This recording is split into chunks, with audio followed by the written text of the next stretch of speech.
Prime, factorization, and friends. Who are these friends, you might ask? They are greatest common factor and least common multiple. These are computationally heavy questions, so that they're relatively simple because you learned about greatest common factor and least common multiple. You know, hi friends. In 5th grade or 4th grade or whenever. So you know them, I know you know them, but these are tough questions because they are computationally heavy. You have to do a lot of math work quickly. You only have 95 seconds to get these questions done. Also, it's a 3-hour test, so you have to be strong. You have to have stamina to get through the test. So while the person to the left and the person to the right of you might be losing all their energy to try to crank these questions out, you, because you have practiced, are going to be in much better shape. You will do it, you will get it, you will be fine. Let's get to work. Question 1. Which of the following represents the prime factorization of 19,208? If we look at our choices, A, B, C, D, we'll notice that B and C have a 5 in it. There is no way that you can multiply 5 by any other combinations of any other prime factors like 2's, like 7's, integers, and get a number that ends in an 8. Think about it. If it has a 5 in it, it'll be multiplied by some other number. You know that the resulting product will end in either a 0 or a 5 because you know your 5 timetables. I know you do. You know that B and C aren't good. Okay, A and D. And you know there's a 7 in it. So let's just crank it out. You know, let's just crank this out. Divided by 7. Okay, 2, 14, 52, 7, 49, 30, 4, 28, 28, and 4. Okay, so there's 1, 7, 1, 7. Then we get 2, 7, 4, 4. Okay, 2, 7, 4, 4. Crank it out. Other people are going to be getting tired. You're not going to be getting tired. You can do this. 63, 14, 2. Okay, there's 2 7s. That's not 7 to the 11th. I'm just making check marks. I have 392. Okay, so let's get some more space up here. 392 divided by 7. What's that? 5. 35, 42, so that's 656. We're getting down to a number that I think we're gonna have some good luck with. Okay, so 56 is obviously divisible by 7 and 8, so we have 4 7s, count them right. 1 7, 2 7s, 3 7s, 4 7s. We have 7 to the 4th, that's 7 to the 4th, and 8 is 2 times 2 times 2. We just know that. 8 is 2 times 2 times 2. So we have 7 to the 4th times 2 to the 3rd. And there we go.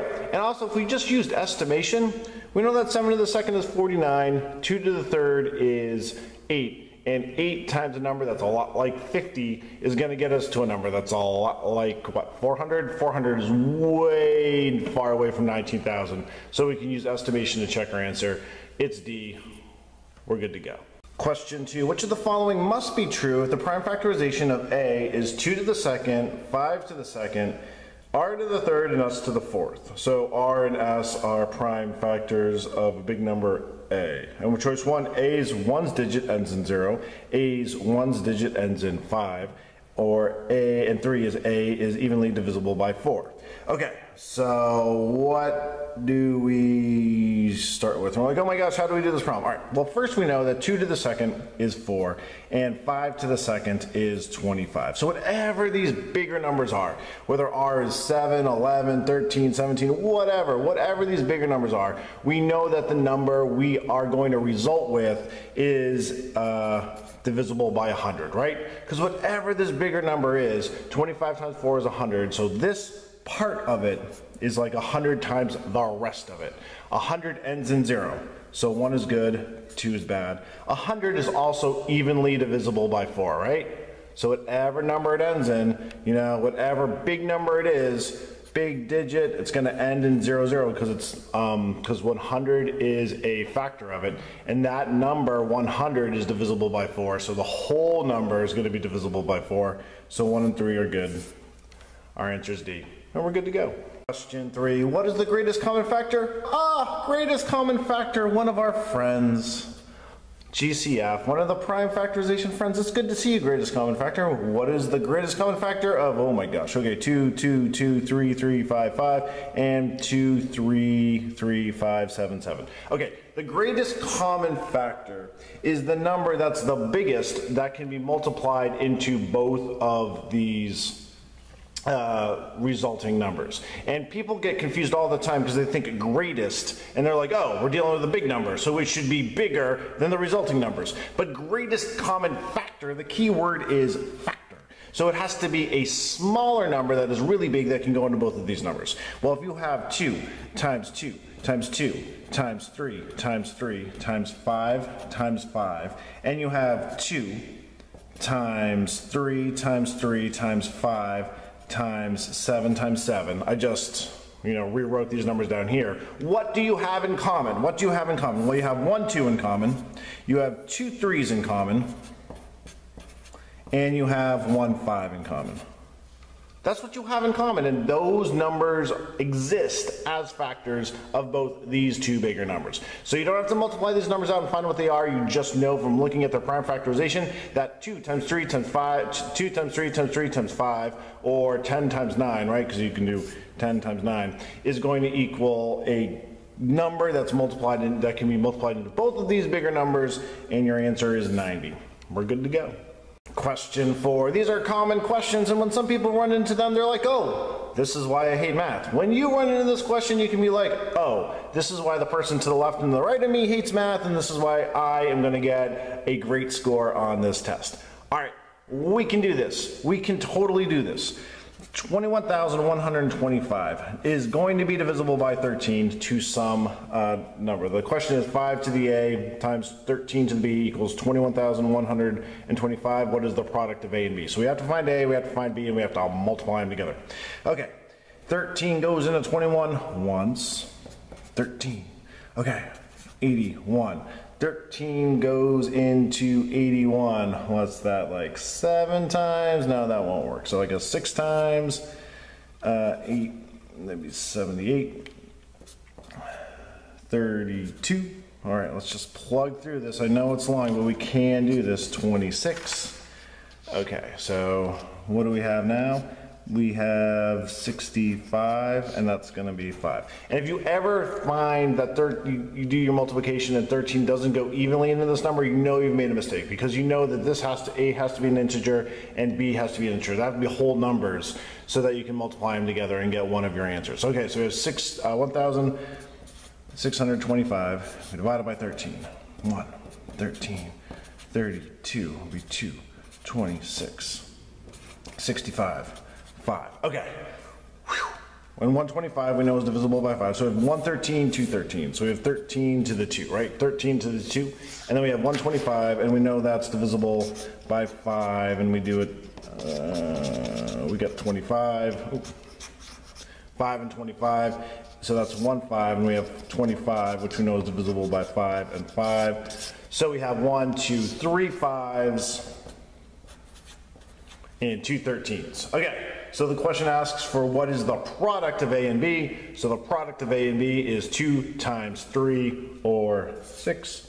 And we're good to go. Question 5. What is the least common multiple? Another friend. Good to see you, buddy. Least common multiple of 2 times 2 times 3 times 3 times 5 and 2 times 2 times 2 times 3 times 5 times 7 times 7. People get confused again because they see the word least. And they think, oh, it must be a number lower than my resulting numbers. But that's not true, because the key word is multiple. So we're looking for a number that's greater than these two numbers, and that can be comprised of the component parts of both of these. So one way you can think of it as, what is my toolkit that I need to have that includes both of these numbers that can make a bigger number. But the real thing you need to know is that if you do a bunch of these problems, you'll be able to get them, and if you just do 1 or 2 before the test, you're going to be in worse shape than somebody who really works hard at them. Okay, so 2 times 2 times 3 times 3 times 5, that's this first number. And on the second number, we have 2 times 2 times 2 times 3 times 5 times 7 times 7. What is my toolkit that I need to have to make both of these numbers? Well, how many 2's do I need? Do I need 5 2's? No, I don't need 5 2's. That's not even an option. I only need 3 2's. If I have 3 2's, then I can make this number, or I can make this number. These are my factor 1, and these are my factors, but they're not like multiplied together factors. They're just two numbers that have this as a common multiple. So maybe that term factored is kind of misleading. Anyway, how many 2's do I need? I need 3 2's. How many 3's do I need? Well, I don't need 3 3's. I only need 2 3's, right? Because if I have 2 3's, then I can make this number, and I have 2 3's, I can make it that number. How many 5's do I need? I only need 1, because we don't have to make the numbers at the same time. We only need 1 5 to either make this or make that. We don't have to make them at the same time. If we were making them at the same time, it would just be this number times that number. But that's not what a least common multiple is, right? The least common multiple of 6 and 4 is not 6 times 4, 24. It is 12. Okay, so how many 7's do I need? I need 2 7's. And here we have 2 2 2, 3 3, 2 2 2, 3 3, 1 5, 2 7's. Answers B. And we're good to go. Question 6, which of the following represents the prime factorization of 8 to the third? Okay, 8 to the third is equal to 8 times 8 times 8, and each of these guys is equal to 2 times 2 times 2, 2 times 2 times 2, 2 times 2 times 2, right? Because 2 times 2 times 2 is 8. 2 to the third is 8. Okay, so how many 2's do you have? 1, 2, 3, 4, 5, 6, 7, 8, 9. I mean, 1, 2, 3, 4, 5, 6, 7, 8, count on your fingers. 2 to the 9.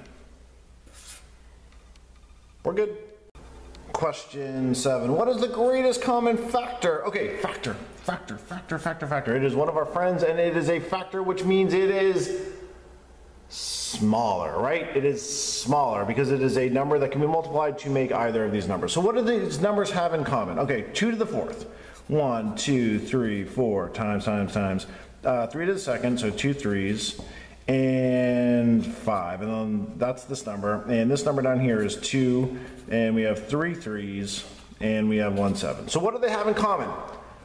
They have a 2 in common, and they have 2 3's in common, right? That's what they have in common. And we're looking for a factor, so we're looking for a number that can be multiplied into either of these big, longer numbers, given in prime factorization form, but that's not scary because we've done a lot of these, and we can multiply 3 numbers together. 2 times 3 is 18. We're good. Okay, question 8. Again, we can do this. And ooh, look, it says sum. Okay, so that's not going to throw us off. We're going to figure out what A is, we're going to figure out what B is, and then we're going to add them together and get their sum. Okay, 15,125 divided by 11. 1. We have 41. Okay, so that'd be 3. 33. This will be 82. So 7. 77. 55 will be 5. Okay, so now I can divide it by 5 because I know this ends in 5, so it has to be divisible by 5. But that shouldn't be surprising because I knew 5 was a prime factor. I'm going to divide it by 11 again, though.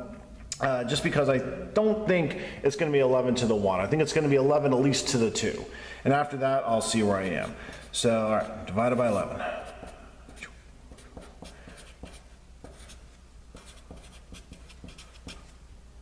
Oh, there we go. Okay, so we have 11 to the 1, 2, 11 to the 2, and here we have 125. I've seen this before. I know that this is divisible by 5 into 25, and 25 is divisible by 5 and 5, right? 25 is 5 squared, and 125 is 5 cubed. Whew. I did that in under 95 seconds. I'm sure I did. 2 plus 3 is 5. We're good to go. Okay, question 9. What is the least common multiple of 2 times 5 times 5 times 13 and 3 times 5 times 11 times 11? We're looking for a multiple, right? Multiples are bigger. We're looking for a multiple. So we're looking for a big number that we can use as a toolkit to create both of these smaller numbers, and we don't have to build them at the same time. So what do we have for this first number here? We have a 2. We have a 5, we have a 5, and we have a 13. What do we have for that number? We have a 3, we have a 5, and we have an 11 and an 11. Okay, so what do they have in common that we don't have to use twice, and what do we need to use each and every time so that we can have a big number that we can build these smaller numbers from? How many 2's do we need? Well, we definitely need 1 2 because we have to build that. How many 3's do we need? Well, we need 1 3. How many 5's do we need? We don't need 3 5's. We only need 2 5's. And there's going to be a distractor here with 3 5's, right? 2 distractors with 3 5's. Because it says, well, I mean, you want to build them both. How many 5's do you need? You only need 2 5's. Why do you only need 2 5's? Because you don't have to build them at the same time. Okay, that's the key to this question. You only need 2 5's. Okay, you need obviously 2 11's and you need 1 13. So how many 5's do I need? I only need 2. So I know this one's done, this one's done, this one's just so silly. And we're good to go. Okay, question 10. Which of the following represents the prime factorization of 25,000? Okay, well, I mean, we could just, do it, right? We don't have to worry about it. And you know what? I'm going to jump in here with 5 to the second. I'm going to jump in here with 25, right? Because I know 25 is 5 to the second, so I'm going to put 2 tick marks there. So it's 5 to the second, and that's going to get me 1,000, okay? So now I have 1,000, and I'm going to divide it by another 25. So that's 4 5's all together, because that's good legal math, right? That makes sense. It's just 25 divided by 25,000, or 25,000 divided by 25. Just a lot easier than just dividing it by 5 and then by 5 again. Okay, so 1,000 divided by 25. Well, 25 goes into 100, well, 4 times. That's even, so it's going to be 40. Okay, so we have 40 divided by another 5. That's 5 to the 5th. Gets me 8. I know 8 equals 2 to the 3rd. So 5 to the 5 times 2 to the 3rd. 2 to the 3rd times 5 to the 5. And we're good.